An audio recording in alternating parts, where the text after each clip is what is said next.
Hello my dear students, welcome to video lecture series on AMVI Men's Examination A Complete Guide. So we are dealing with section A, module number 4, that is hydraulics. So in the earlier lecture we have studied about the concept of the fluid properties, hydrostatic law, Pascal's law. Then we have studied about the different types of the pressure, atmospheric pressure, absolute pressure, gauge pressure. Then we have studied about the pressure measuring devices. Now in this lecture we will study about the Archimedes principle. So welcome to lecture number 12. So let's start. At the end of this lecture you are able to answer the following type of the questions. Question number 1, center of buoyancy will be the center of gravity of the fluid displaced, the center of gravity of a given object, the center of gravity of the fluid present, and none of these.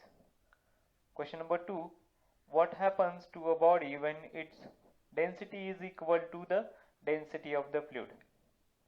Option A, it floats. Option B, it sinks. Option C, it remains suspended. Option D, none of these. Question number 3, the upthrust of the body is equal to weight of the liquid, mass of the liquid, weight of the liquid displaced, density of the fluid. Question number 4, a wooden cube of sides 10 cm each dipped in water, the thrust of water would be 20 Newton, 12 Newton, 10 Newton, 15 Newton. So Archimedes principle. So let's take an small container containing the fluid. So in this case consider this as a water. Okay, so what we will do, we will dip a wooden block into that container. So what will happen, whenever you will try to dip that wooden block into the water, as the container is filled fully with the water, it will displace some amount of the water. और जैसे जैसे आप उस wooden block को और deep करते जाओगे वैसे ही पानी का डिस्प्लेसमेंट ज़्यादा बढ़ता जाएगा. तो एक केस के बाद क्या होगा, एक केस के बाद जब पूरा का पूरा वुडन ब्लॉक कंटेनर में जाएगा तो जितना वुडन ब्लॉक का वॉल्यूम था उतने ही अमाउंट ऑफ वॉल्यूम वाटर का रहेगा जो डिस्प्लेस हुआ है because of the insertion of that wooden block. Suppose wooden block का अगर वॉल्यूम हम कंसिडर करते हैं कि 100 सेंटीमीटर क्यूब है, तो जो भी वाटर डिस्प्लेस हुआ है उसका हम वॉल्यूम कैलकुलेट करते हैं, then it is 100 centimetre cube only. Okay, so this is nothing but the Archimedes principle.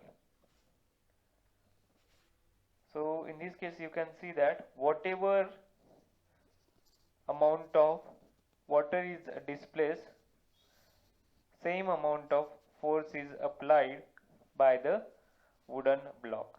So जो भी displaced water हुआ है उसने कुछ force of buoyancy वहाँ पे apply की है.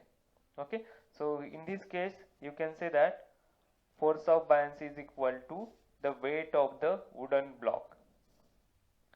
So on this same application the ships are getting flown into the water.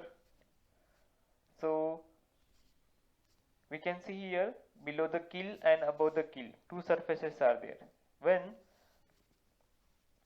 the portion below the keel is submerged into the water, some amount of force will be exerted by the fluid and that will be equal in magnitude but opposite in direction. That's why there is a condition of floating of the ship. So Archimedes principle में first concept है what is mean by a buoyancy. When a body is immersed in a fluid, an upward force, upward thrust is exerted by the fluid on the body. This upward force is equal to weight of the fluid displaced by the body. and it is called the force of buoyancy or simply buoyancy. It is denoted by Fb. So what is meant by a center of buoyancy? The point through which the force of buoyancy acts, that is known as the center of buoyancy. So it is denoted by capital B, as the force of buoyancy is a vertical force. Fb is a vertical force and that is equal to weight of the fluid displaced by the body. Whatever Fb is there, force of buoyancy is there, okay, that is equal to the weight of the fluid displaced by the body from the Archimedes principle. That's why we can say that center of buoyancy through which the buoyant force acts will be equal to the center of gravity of the fluid displaced. तो ये कैसे हुआ? देखिए, centre of gravity मतलब क्या होता है? जहां से बॉडी का वेट एक्ट कर रहा है. Okay, consider this equation number 1. Centre of buoyancy क्या होता है? वो पॉइंट जहां से फोर्स ऑफ बायंसी एक्ट कर रहा है. Consider this equation number 2. Archimedes principle से हमको ये पता चला कि जो भी अपवर्ड फोर्स है, that is force of buoyancy, that is equal to the weight of the fluid displaced, that is W. Okay, तो देखिए ये हो गया इक्वेशन नंबर 3. इसका मतलब है हम जो भी फोर्स ऑफ बायंसी उसको ही वेट बोल सकते, और ये वेट किसका है? वेट है फ्लूइड डिस्प्लेस्ड वाटर का. ओके, तो यहाँ पे हम बोल सकते कि सेंटर ऑफ बायंसी, ओके, जिससे Fb एक्ट हो रहा है, that is equal to the centre of gravity of the fluid displaced, क्योंकि जो भी Fb रहता है that is equal to the weight of the fluid displaced. Okay, और जिस पॉइंट से वेट एक्ट होता है उससे क्या बोलते हैं? उसे बोलते हैं सेंटर ऑफ ग्रेविटी. ओके, तो यहाँ पे centre of buoyancy is nothing but the centre of gravity of the fluid displaced. So for freely floating body, force of buoyancy is equal to weight of buoyancy. Fb is equal to W. So this is all about the Archimedes principle. Okay, तो यहाँ पे Archimedes principle से हमको पता चला कि जो भी weight रहता है, जो water displace हुआ because of some dipping of some substance, okay, that is equal to the force of buoyancy which is exerted by the fluid. So this is Archimedes principle. So statement: whenever an object is immersed in a fluid or a liquid, either completely or partially, it will be lifted up by a buoyant force whose magnitude will be equal to the weight of the fluid displaced by the body. तो Archimedes principal क्या बोलता है कि अगर कोई भी एक चीज को हमने फुल्ली या पार्शियली वहां पे डीप किया, वाटर के अंदर, लिक्विड के अंदर या किसी भी फ्लूइड के अंदर, तो जो भी वो सब्सटेंस है, वो ऑब्जेक्ट है, that will be lifted up by some force which is exerted by the fluid. तो उसी फोर्स को बोलते हैं हम बायंट फोर्स, और उसका जो भी मैग्नीट्यूड रहता है that will be equal to the weight of the fluid displaced by the body. So weight of the body is equal to weight of the liquid displaced. So W is equal to Fb. So what is Fb? Fb is nothing but volume of liquid into specific weight of the liquid. Okay, because from the definition of specific weight we know that it is weight per unit volume. तो यहाँ पे जो भी है weight is nothing but Fb. Okay, or volume is nothing but the volume of the liquid displaced. So Fb is equal to V of liquid into gamma of liquid, that is the specific weight. And what is the W?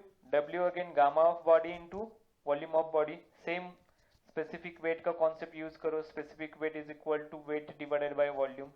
तो यहाँ पे जो भी body का weight है that is equal to the specific weight of the body into volume of body. So from Archimedes principle, gamma of body into volume of body is equal to volume of liquid displaced into gamma of that liquid. As W is equal to FB. So this is the Archimedes principle. तो यहाँ पे आप एक animation देख सकते हैं कि 5 kg का एक ब्लॉक है जिसको स्प्रिंग बैलेंस से कनेक्ट करने के बाद उसने वेट दिखाया 5 kg in the air. When that same amount of block is immersed into the liquid, okay, some amount of liquid is displaced. In this case the liquid is water. So जो भी water displace हुआ वहां पे उसका magnitude कितना होगा, that is equal to the buoyant force. So the weight of the body is equal to weight of the liquid displaced. That is the Archimedes principle. So here we can take another example. 10 kg का एक block है जिसको spring balance से हमने connect किया। Okay, air में जब उसको रखा था तब उसने 10 kg का रीडिंग दिखाया था। Okay, then what we have done, we have marked the water level here, यहाँ पे ऐसे एक मार्क किया वाटर लेवल। ओके, उसके बाद ये 10 kg डीप कर दिया। जैसे ही डीप कर दिया स्प्रिंग बैलेंस का रीडिंग कम हो गया। ओके, स्प्रिंग बैलेंस का रीडिंग कम हो गया, इसका मतलब है 10 kg तो डीप हुआ है, तो ये स्प्रिंग बैलेंस क्यों कम हुआ? Because from the Archimedes principal this block is acted upon by the buoyant force, acted upon by the buoyant force. Okay, तो अभी बायंड फोर्स का वैल्यू कितना होगा? वैल्यू उतना होगा जितना अमाउंट ऑफ वाटर डिस्प्लेस हुआ है। तो हमने ये यहाँ पे बोला था कि यहाँ पे हमने मार्क कर दिया। ओके, तो मार्क करने से यहाँ पे इनिशियल वाटर लेवल था, जैसे ही हम 10 kg का ब्लॉक इमर्स किया तो वाटर लेवल यहाँ पे बढ़ गया। ओके, तो इतना वाटर डिस्प्लेस हुआ। Okay, and whatever amount of water is displaced, अगर उसका वेट कैलकुलेट किया, that is equal to the buoyant force from the Archimedes principle. Okay, तो ये सिर्फ वाटर डिस्प्लेस हुआ, वाटर लेवल के इसमें हमने कंसिडर किया है। अभी देखते हैं कि वाटर एक्चुअली डिस्प्लेस होने के बाद उसका वेट कैसे होता है। सेम हमने एक वेट लिया है, अभी 4 न्यूटन वो वेट दिखा रहा है स्प्रिंग बैलेंस के हिसाब से। जब हमने उसको डिस्प्लेस किया, हमने उसको इमर्स किया वाटर में, तो उस वेट के वजह से कुछ वाटर वहां पे डिस्प्लेस हुआ, और जैसे ही वो वाटर डिस्प्लेस हुआ वो हमने यहाँ पे कलेक्ट किया। ओके, और यहाँ पे डिजिटल वेइंग मशीन रखा। जैसे ही वाटर यहाँ पे कलेक्शन स्टार्ट हो गया, ओके, तो हमको यहाँ पे एक रीडिंग मिला है 3 न्यूटन, और स्प्रिंग बैलेंस पे रीडिंग मिल रहा है 1 न्यूटन, जबकि एयर में जब उसका वेट किया तो वो था 4 न्यूटन। ओके, तो यहाँ पे 1 न्यूटन दिखा रहा है, यहाँ पे 3 न्यूटन दिखा रहा है। ओके, इसका मतलब है जो भी फोर्स ऑफ बायंसी इस पे एक्ट हुआ है that is equal to 3 newton, क्योंकि 4 न्यूटन से 1 न्यूटन तक आया, मतलब 3 न्यूटन का यहाँ पे गैप मिल रहा है। Okay, 3 newtons are missing. तो वो मिसिंग क्यों है? बिकॉज जो भी यहाँ पे लिक्विड है, फ्लूइड है, उसने अपवर्ड डायरेक्शन में कुछ फोर्स एक्सर्ट किया। Okay, that force is known as buoyant force. और उसका मैग्नीट्यूड कैसे पता चला? जितना अमाउंट ऑफ वाटर यहाँ पे डिस्प्लेस हुआ है, कलेक्ट हुआ है। ओके, सो 3 न्यूटन का बॉयंट फोर्स यहाँ पे लगा है। सो this is the 2 practical examples for knowing the Archimedes principle. So एक एग्जांपल लेते हैं, an object weighing 100 Newton in air is found to weight 80 Newton in water. The relative density of water will be, ऐसे type के question आ सकते हैं। Okay, तो 100 Newton air में दिखा रहा है ऑब्जेक्ट का वेट, और 80 न्यूटन वाटर में दिखा रहा है। ओके, मतलब एयर में ज्यादा है, वाटर में कम है। ओके, इसी को आर्किमिडीज प्रिंसिपल बोलते हैं। जो भी वहां पे जो भी डिफरेंस आ रहा है वेट में, that is nothing but the buoyant force. कुछ बायंड फोर्स फ्लूइड की तरफ से एक्सर्ट होता है, इसी की वजह से आप पानी में स्विम कर सकते। एयर में आप स्विम नहीं कर सकते, लेकिन पानी में जाने के बाद आपको अपना खुद का वेट थोड़ा सा हल्का लगता है। Okay, that is because of the buoyant force.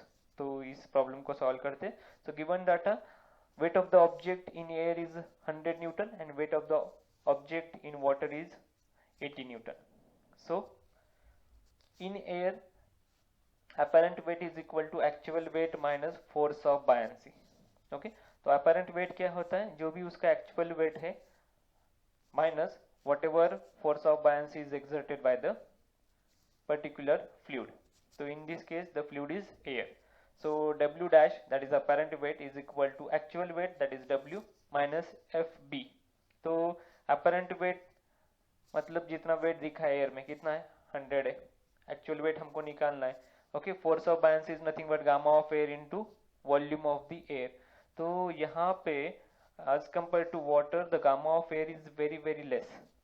हो कंसिडर करो कि वो इक्वल टू 0 ही है, इसलिए ये निग्लेक्ट होता है. इसीलिए gamma of air into volume of air it is neglected.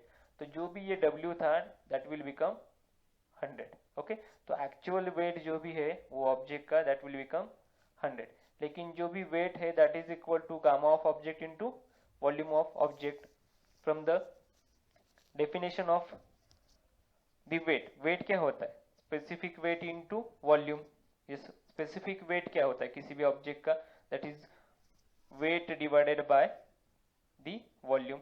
Okay, इसीलिए ये वेट जो भी हमने निकाला that is 100 newton which is equal to gamma of object into volume of object. So same principle apply करते हैं वाटर में. So W dash is equal to W minus FB. तो इस केस में हमको एक्चुअल वेट मिला है. Actual के वेट सब जगह पे सेम रहता है, तो यहाँ पे एक्चुअल वेट हमने इंसर्ट किया 100. अपेरेंट वेट दी है वाटर में 80 minus force of buoyancy. Force of buoyancy in this case it is gamma of water into volume of the water. Okay, so इन दोनों को लेफ्ट साइड में लेके गए, 80 को राइट साइड में लेके गए. 100 minus 80 is 20. So gamma of water into volume of water we are getting 20 Newton. और यहाँ पे है gamma of object into volume of object is equal to 100 Newton. तो देखिए अगर हम 1:2 का रेशियो लेते, gamma of object into volume of object that is 100 Newton divided by gamma of water into volume of water is equal to 20 Newton. अगर ऐसे कुछ value लेते तो देखिए यहाँ पे gamma of object divided by gamma of water into volume of object divided by volume of water that is 100 by 20. 100 by 20 is equal to 5 आया. और इसको हमने रिलेटिव डेंसिटी कंसिडर किया. क्यों रिलेटिव डेंसिटी कंसिडर किया? क्योंकि रिलेटिव डेंसिटी हमको पता है, relative density is density of any object divided by density of the standard fluid that is water, और specific weight of any object divided by specific weight of the standard fluid that is water. That is the relative density. तो आप बोलोगे sir ये यहाँ पे दोनों volume कैसे cut हो गया? देखिए from the Archimedes principal whatever amount of volume जो था ऑब्जेक्ट का, जितना हमने डीप किया उतना ही वॉल्यूम का वाटर वहां पे कलेक्ट हुआ. तो ये दोनों भी सेम हुए. ओके, तो यहाँ पे जो भी वॉल्यूम ऑब्जेक्ट का था उतना ही वॉल्यूम का वाटर कलेक्ट हो रहा है, डिस्प्लेस हो रहा है. तो ये volume of object and volume of water in this case they will get cancel out. Okay, तो यहाँ पे सिर्फ बचता है gamma of object and gamma of water which is 100 by 20. तो रिलेटिव डेंसिटी बनता है 5. रिलेटिव डेंसिटी बनता है 5. तो इसके लिए मैं एक शॉर्टकट बताता हूँ. जो भी आपका ऑब्जेक्ट का वेट रहता है in the air that we can consider as actual weight. Okay, क्योंकि हम अभी एयर में ही है. ओके, जब आप वेइंग मशीन पे आपका वेट करते हो तो वो कुछ दिखाता है 60 kg 70 kg. ओके, तो उस केस में जो भी आपका वेट है that is the actual wait. लेकिन पानी में जाने के बाद आपको खुद का वेट थोड़ा सा कम लगता है, that is nothing but the apparent wait.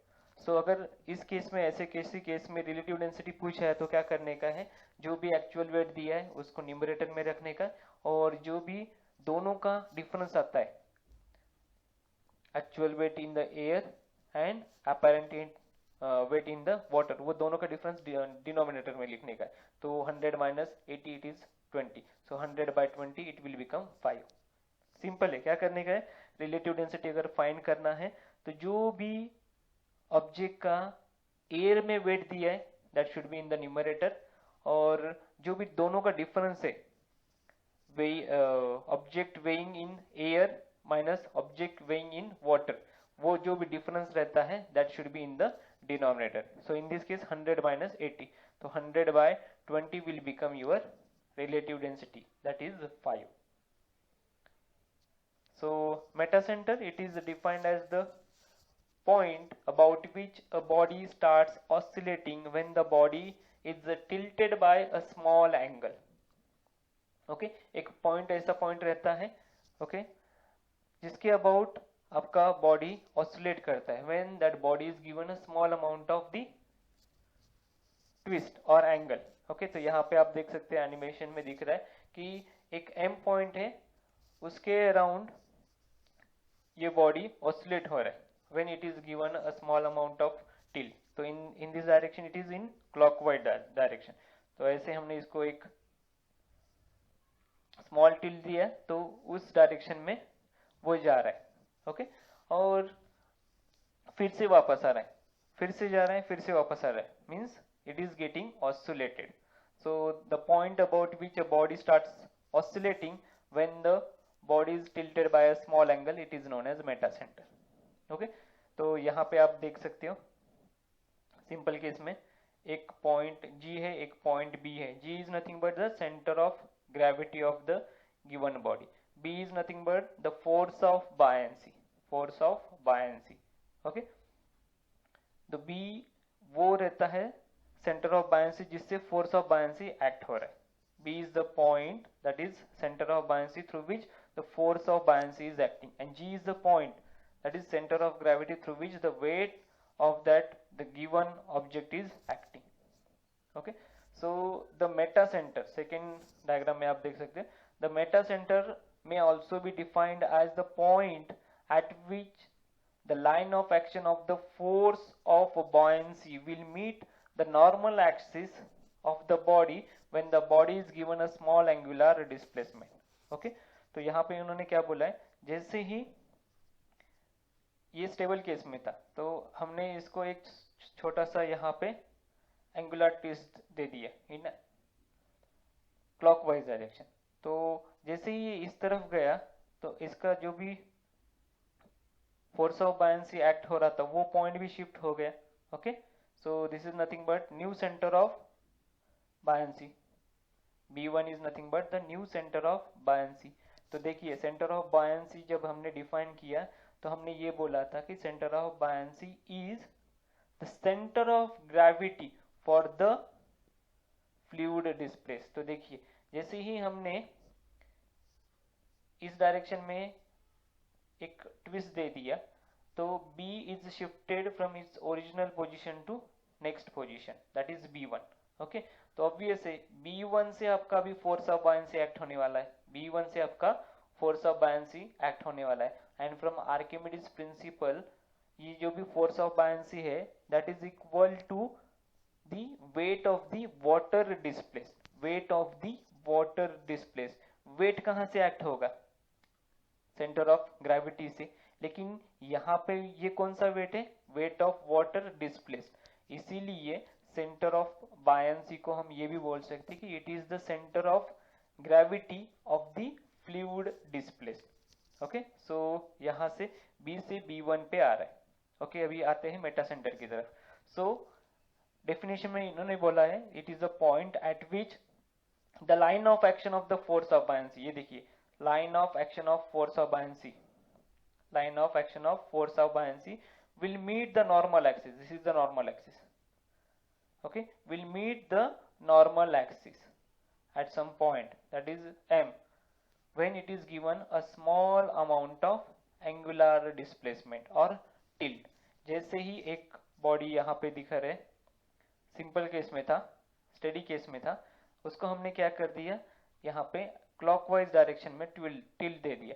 जैसे ही हमने टिल्ट दिया तो यहाँ पे ज्यादा अमाउंट ऑफ वॉल्यूम वाटर के अंदर चला गया.